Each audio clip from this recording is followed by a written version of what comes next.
جہاں کسی کو یہ معلوم ہو یا یقین کرنے کی وجہ ہو کہ اس کے عمل سے یہ نتیجہ نکل سکتا ہے، تب بھی قانون اسے رضاکارانہ ہی مانے گا۔ جرم یا افینس کا لفظ قانون میں مختلف جگہوں پر مختلف معنی رکھتا ہے۔ عام طور پر اس کا مطلب کوئی بھی ایسا کام ہے جس کی سزا پاکستان پینل کوڈ میں موجود ہے، لیکن کچھ خاص ابواب اور سیکشنز میں اس کا مطلب وسیع ہو جاتا ہے اور اس میں اسپیشل یا لوکل قوانین کے تحت آنے والے جرائم بھی شامل ہو جاتے ہیں۔ تو خاص قانون یا اسپیشل لاء کیا ہے؟ یہ کوئی بھی ایسا قانون ہے جو کسی خاص موضوع کے لیے بنایا گیا ہو، جیسے کہ انسداد منشیات کا قانون یا سائبر کرائم کا قانون۔ اسی طرح مقامی قانون یا لوکل لاء وہ قانون ہے جو پورے ملک پر نہیں بلکہ پاکستان کے کسی خاص علاقے یا صوبے میں نافذ ہو۔ قانون ضرر یا انجری کی بہت وسیع تعریف کرتا ہے۔ یہ صرف جسمانی چوٹ تک محدود نہیں ہے، بلکہ اس میں ذہنی اذیت، کسی کی ساکھ کو پہنچنے والا نقصان اور مالی یا جائیداد کا نقصان بھی شامل ہے۔ یہ ایک بہت اہم نقطہ ہے۔ قانون کی نظر میں نیک نیتی یا گڈ فیتھ کا مطلب صرف اچھی نیت رکھنا نہیں ہے۔ اگر کوئی کام مناسب احتیاط اور توجہ کے بغیر کیا گیا ہے تو قانون اس سے نیک نیتی پر مبنی نہیں مانے گا، چاہے ارادہ کتنا ہی اچھا کیوں نہ ہو۔ پناہ دینا یا ہاربر کی تعریف بھی بہت وسیع ہے۔ کسی کو چھپنے کی جگہ دینا، کھانا، پیسہ یا بھاگنے میں مدد کرنا، یہ سب اس میں شامل ہے۔ ہاں، کچھ مخصوص جرائم کے علاوہ اگر شوہر اپنی بیوی کو یا بیوی اپنے شوہر کو پناہ دے تو قانون اسے جرم نہیں سمجھتا۔ تو یہ تھے فوجداری قانون کے وہ بنیادی ستون جو ہمیں بتاتے ہیں کہ انصاف صرف یہ نہیں دیکھتا کہ کیا ہوا، بلکہ اس کی گہرائی میں جا کر یہ بھی دیکھتا ہے کہ کیوں اور کیسے ہوا۔ اب جب بھی کسی جرم کے بارے میں سنیں تو ان اصولوں کی روشنی میں سوچیں، کیا یہ ایک شخص کا فعل تھا یا کئی لوگوں کی مشترکہ نیت کا نتیجہ؟ کیا یہ کچھ کرنے کا نتیجہ تھا یا کچھ نہ کرنے کا؟ ان اصولوں کو جاننے کے بعد کیا انصاف کو دیکھنے کا زاویہ کچھ بدلتا ہے؟ خوش آمدید۔ آج ہم قانون کے ایک بہت ہی اہم اور پیچیدہ موضوع پر بات کریں گے۔ یہ ایک ایسا سوال ہے جو اکثر ذہن میں آتا ہے۔ اگر کوئی کسی جرم میں براہ راست شامل نہ ہو لیکن اس نے مدد کی ہو تو اس کی قانونی حیثیت کیا ہوگی؟ قانون میں اس کے لیے خاص اصطلاح استعمال ہوتی ہے، اعانت یعنی ایبیٹمنٹ۔ آئیے اس کی گہرائی میں اترتے ہیں اور سمجھتے ہیں کہ یہ اصل میں ہے کیا۔ آج کی اس گفتگو میں ہم سب سے پہلے اعانت کی بنیادی تعریف جانیں گے، پھر دیکھیں گے کہ جب منصوبے کے مطابق کام نہ ہو تو ذمہ داری کیسے طے ہوتی ہے۔ اس کے بعد ہم جرم کے کامیاب اور ناکام ہونے پر سزاؤں کا جائزہ لیں گے، اور آخر میں بات کریں گے کہ قانون کی نظر میں جرم کو چھپانا کیا مانے لگتا ہے۔ تو سب سے پہلا اور بنیادی سوال، آخر یہ اعانت ہے کیا؟ چلیے قانون کی کتابوں سے اس کی اصل تعریف کو سمجھتے ہیں۔ پاکستان پینل کوڈ کی دفعہ 107 کے مطابق کسی شخص کو اعانت کا مرتکب ٹھہرانے کے 3 طریقے ہیں۔ وہ کسی کو اکسا سکتا ہے، کسی سازش کا حصہ بن سکتا ہے، یا پھر جان بوجھ کر کسی کام میں مدد فراہم کر سکتا ہے۔ اب ان تینوں کا مطلب کیا ہے، آئیے دیکھتے ہیں۔ تو قانون اعانت کو 3 حصوں میں دیکھتا ہے۔ اکسانا یعنی کسی کو جرم پر اکسانا یا بھڑکانا، دوسرا ہے سازش کرنا یعنی مل کر کوئی منصوبہ بنانا، اور تیسرا ہے مدد کرنا جس کا مطلب ہے کسی بھی طریقے سے سہولت فراہم کرنا۔ ان میں سے ہر ایک کی اپنی قانونی اہمیت ہے۔ دیکھیں، اکسانے کا مطلب صرف حوصلہ افزائی کرنا نہیں ہے۔ اگر کوئی جان بوجھ کر غلط معلومات دے یا کوئی ایسی اہم حقیقت چھپائے جسے بتانا اس کی ذمہ داری تھی، تو یہ بھی اکسانے کے زمرے میں آتا ہے، جیسا کہ اس مثال میں ہے جہاں غلط معلومات دے کر ایک بے گناہ شخص کو گرفتار کروا دیا گیا۔ اچھا، تو اب بات کرتے ہیں معاون یعنی ابیٹر کی۔ دفعہ 108 اس کی تعریف کرتی ہے، اور یہ تعریف بہت دلچسپ ہے۔ معاون وہ شخص ہے جو کسی جرم کی اعانت کرے، اور یہاں اہم نقطہ یہ ہے کہ اس سے فرق نہیں پڑتا کہ وہ جرم ہوا بھی یا نہیں۔ اور یہی قانون کا سب سے حیران کن پہلو ہے۔ معاون کی ذمہ داری جرم کے نتیجے سے بالکل الگ ہے، چاہے جرم سرزد ہوا ہو یا نہیں، اور یہاں تک کہ اگر جرم کرنے والا شخص قانونی طور پر اہل ہی نہ ہو، جیسے کوئی بچہ ہو یا ذہنی مریض، تب بھی اعانت کرنے والا شخص قصوروار ہی سمجھا جائے گا۔ اور یہ ذمہ داری صرف ملک کی سرحدوں تک محدود نہیں ہے۔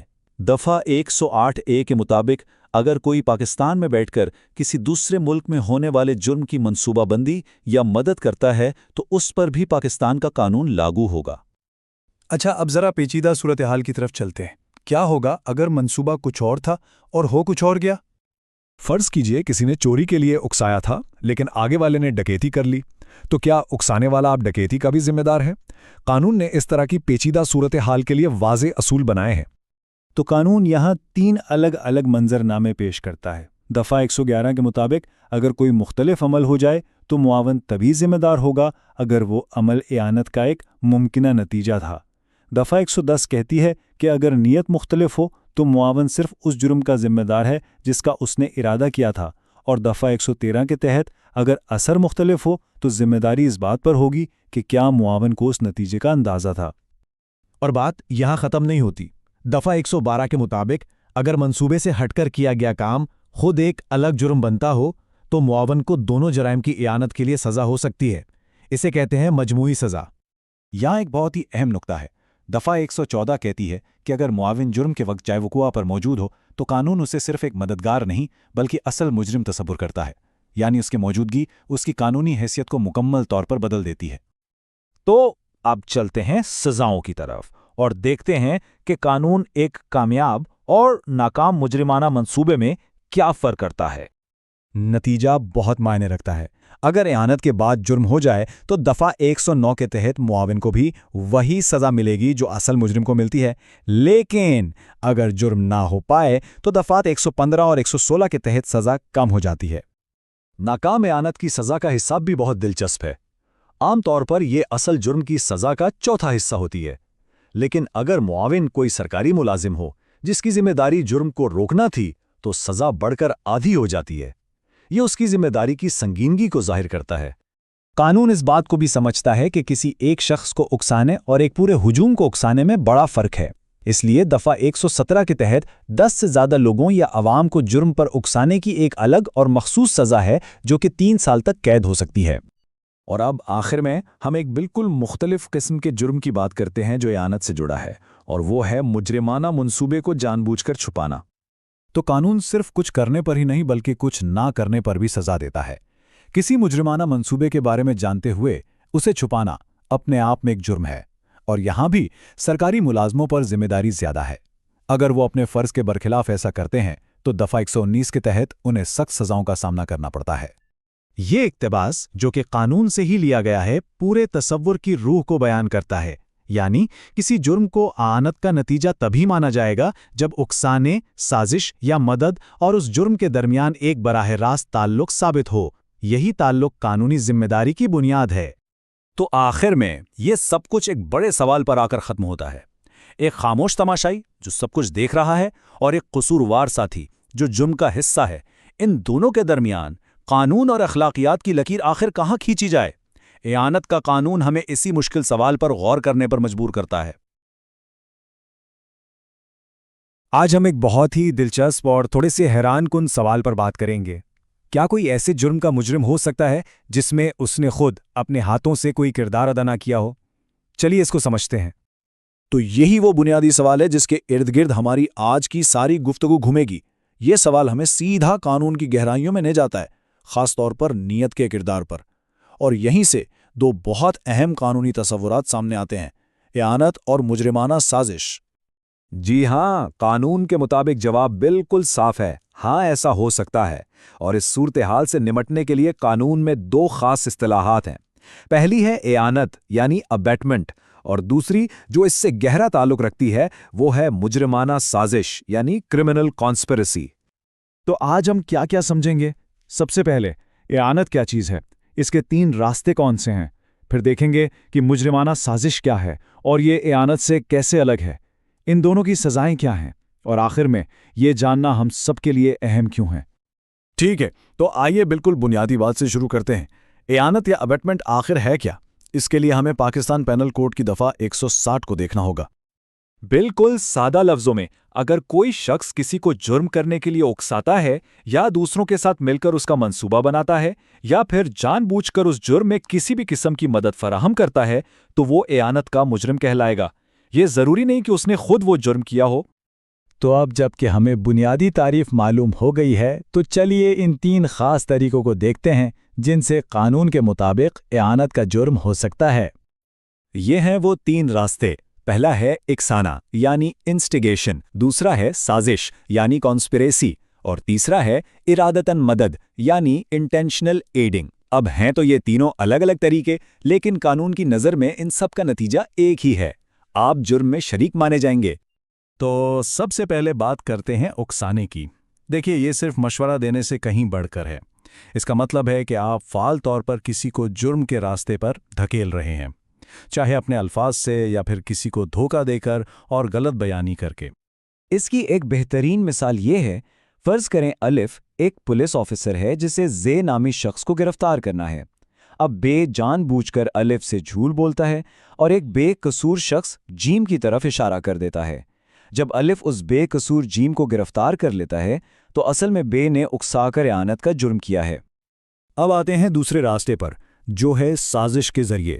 یہاں ایک بہت اہم بات سمجھنے کی ہے، یہ دفعہ 107 والی سازش دفعہ 120A والی مجرمانہ سازش سے تھوڑی مختلف ہے۔ یہاں صرف منصوبہ بنا لینا کافی نہیں ہوتا، بلکہ اس منصوبے کو آگے بڑھانے کے لیے کوئی نہ کوئی عملی قدم اٹھانا بھی ضروری ہے۔ یہ مثال اس بات کو بالکل صاف کر دیتی ہے۔ دیکھیں، الف نے خود زہر نہیں دیا، لیکن کیونکہ وہ اس منصوبے کا حصہ تھا اور اس منصوبے پر عمل بھی ہوا، اس لیے قانون کی نظر میں وہ اتنا ہی قصوروار ہے جتنا کہ بے، جس نے زہر دیا تھا۔ اور اب تیسرا راستہ، ارادتاً مدد کرنا۔ اس کا مطلب ہے کہ آپ جرم ہونے میں آسانی پیدا کر رہے ہیں، اس سے سہولت فراہم کر رہے ہیں۔ یہ مدد جرم سے پہلے بھی ہو سکتی ہے، جیسے کسی کو اوزار لا کے دینا، یا جرم کے دوران بھی، جیسے باہر کھڑے ہو کے پہرا دینا۔ اب یہاں ایک بہت ہی دلچسپ نکتہ ہے، مدد ہمیشہ کچھ کرنے سے نہیں ہوتی، کبھی کبھی کچھ نہ کرنا بھی مدد بن جاتا ہے، خاص طور پر جب قانونی طور پر آپ پر کچھ کرنے کی ذمہ داری عائد ہوتی ہو۔ اس مثال میں زا نے کچھ نہیں کیا، وہ بس خاموش رہا، لیکن اس کی خاموشی نے ہی اسے قتل میں مددگار بنا دیا۔ چلیے اب اعانت سے آگے بڑھتے ہیں اور ایک اور اہم تصور کو دیکھتے ہیں، مجرمانہ سازش۔ یہ سننے میں تو اعانت جیسا ہی لگتا ہے، لیکن دفعہ 120A اسے ایک الگ خود مختار جرم کے طور پر بیان کرتی ہے۔ یہاں جو سب سے اہم لفظ ہے وہ ہے اتفاق یا ایگریمنٹ۔ مجرمانہ سازش میں جرم کرنے کے لیے آپس میں رضامند ہو جانا ہی اصل جرم ہے۔ اعانت کے برعکس، جہاں عام طور پر جرم کا ہونا ضروری ہوتا ہے، یہاں صرف سازش پر متفق ہونا ہی قانون کی گرفت میں لانے کے لیے کافی ہو سکتا ہے۔ اور اس کی سزا کیسے کام کرتی ہے، یہ ٹیبل دیکھیں۔ اگر آپ کسی سنگین جرم کی سازش کرتے ہیں، جیسے قتل یا ڈکیتی، تو سزا وہی ہوگی جو اس جرم کی اعانت کی ہوتی ہے۔ لیکن دوسرے معاملات میں صرف سازش کرنے پر بھی 6 ماہ تک قید ہو سکتی ہے، بھلے ہی آگے کوئی عملی قدم نہ بھی اٹھایا گیا ہو۔ اچھا، ایک سوال جو اکثر ذہن میں آتا ہے وہ یہ ہے کہ اگر منصوبہ تو بن گیا لیکن اصل جرم ہو ہی نہیں سکا تو پھر کیا ہوگا؟ کیا تب بھی کوئی سزا ہوگی؟ جی ہاں، بالکل۔ یہاں اہم نقطہ یہی ہے کہ قانون کی نظر میں اعانت اور مجرمانہ سازش یہ دونوں اپنے آپ میں مکمل جرم ہیں۔ اس بات سے فرق نہیں پڑتا کہ آگے جا کر وہ جرم کامیاب ہوا یا ناکام۔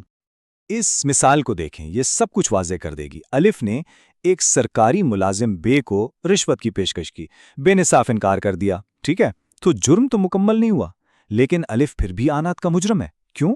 کیونکہ اس نے اپنی طرف سے جرم کی کوشش کر لی تھی، نتیجہ کیا نکلا اس سے کوئی فرق نہیں پڑتا۔ تو اس ساری بحث کا خلاصہ کیا ہے؟ ہم نے اعانت اور مجرمانہ سازش کے بارے میں جو کچھ بھی جانا، اس سے ہمیں کیا اہم سبق ملتا ہے؟ آئیے اہم نکات کو ایک بار پھر سے دیکھ لیتے ہیں۔ تو پہلی بات، اعانت کی ذمہ داری تب آتی ہے جب کوئی جرم ہو جائے۔ دوسری طرف مجرمانہ سازش خود ایک آزاد جرم ہے، صرف اتفاق کر لینا ہی کافی ہے۔ اس سے پتہ چلتا ہے کہ قانون صرف اس شخص کو نہیں پکڑتا جس نے عمل کیا، بلکہ اس کے پیچھے موجود ذہنوں اور مددگاروں کو بھی ذمہ دار ٹھہراتا ہے۔ اور آخر میں یہ ثابت ہوتا ہے کہ قانون کی نظر میں بری نیت بھی اتنی ہی اہم ہے جتنا کہ برا عمل۔ اور آخر میں ہم آپ کو اس سوال کے ساتھ چھوڑے جاتے ہیں کہ وہ کون سی باریک سی لکیر ہے جو صرف مشورہ دینے، جرم کی اعانت کرنے اور ایک مجرمانہ سازش کا حصہ بننے کے درمیان فرق کرتی ہے؟ اس پر ضرور سوچئے گا، کیونکہ اس کا جواب نیت، حالات اور قانون کی گہری سمجھ میں چھپا ہے۔ تو چلیے آج بات کرتے ہیں پاکستان کے فوجداری قانون کی بنیاد، یعنی پاکستان پینل کوڈ 1860 کی۔ یہی وہ قانونی دستاویز ہے جو اصل میں بتاتی ہے کہ جرم کیا ہے اور اس کی سزا کیا ہوگی۔ آئیے اس تاریخی قانون کی گہرائی میں اترتے ہیں۔ لیکن یہاں ایک سوال ضرور اٹھتا ہے، ایک 160 سال پرانا قانون آج کے اس جدید دور کے پاکستان میں جرائم کی تشریح آخر کیسے کرتا ہے؟ یہی وہ بنیادی سوال ہے جس کا جواب ہم اس پورے انالیسز میں تلاش کریں گے۔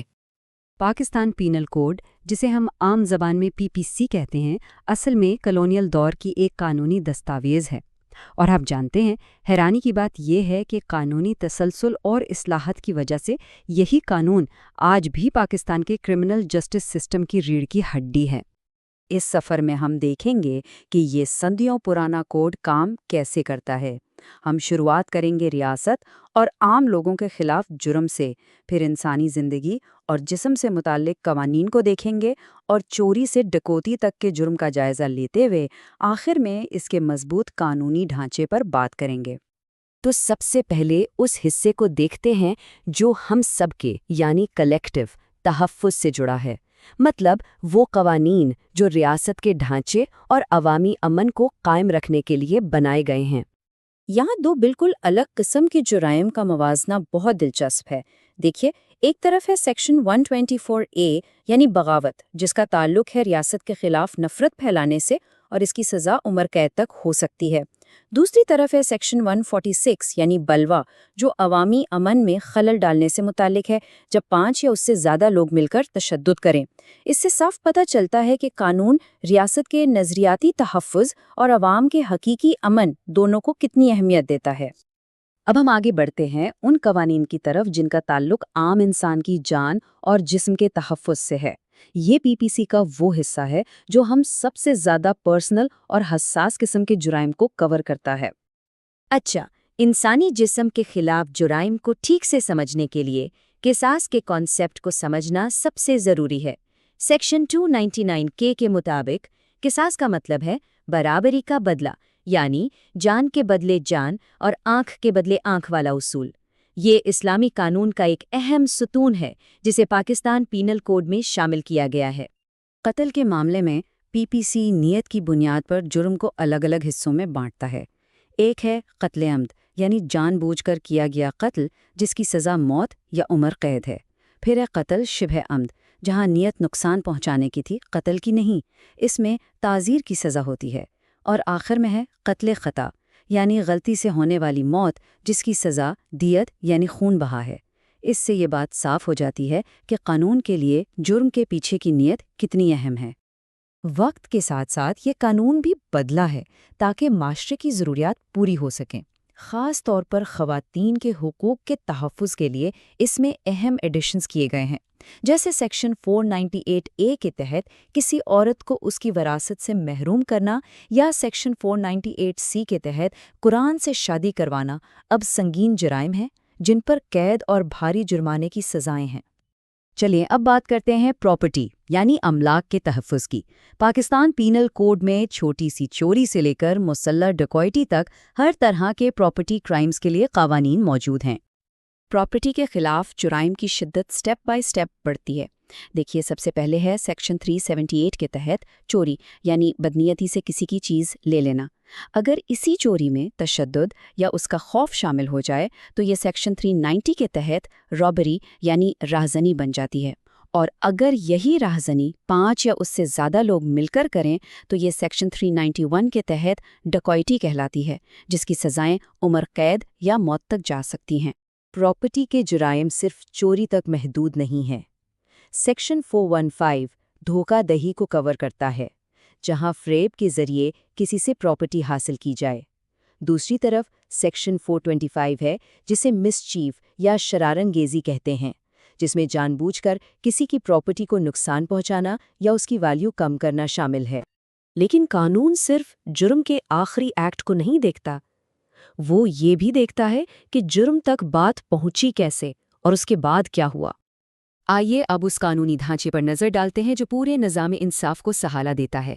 یہ وہ اصول ہیں جو اس بات کو یقینی بناتے ہیں کہ انصاف کا عمل صاف ستھرا اور ایفیکٹو رہے۔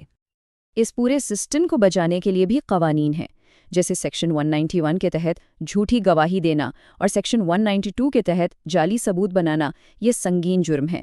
قانون صرف مجرموں کو نہیں پکڑتا بلکہ سیکشن 212 کے تحت مجرموں کو پناہ دینے والوں کو بھی سزا دیتا ہے، اور سب سے اہم بات، سیکشن 511 کے مطابق کسی جرم کی کوشش کرنا بھی ایک جرم ہے، بھلے ہی وہ پورا نہ ہو۔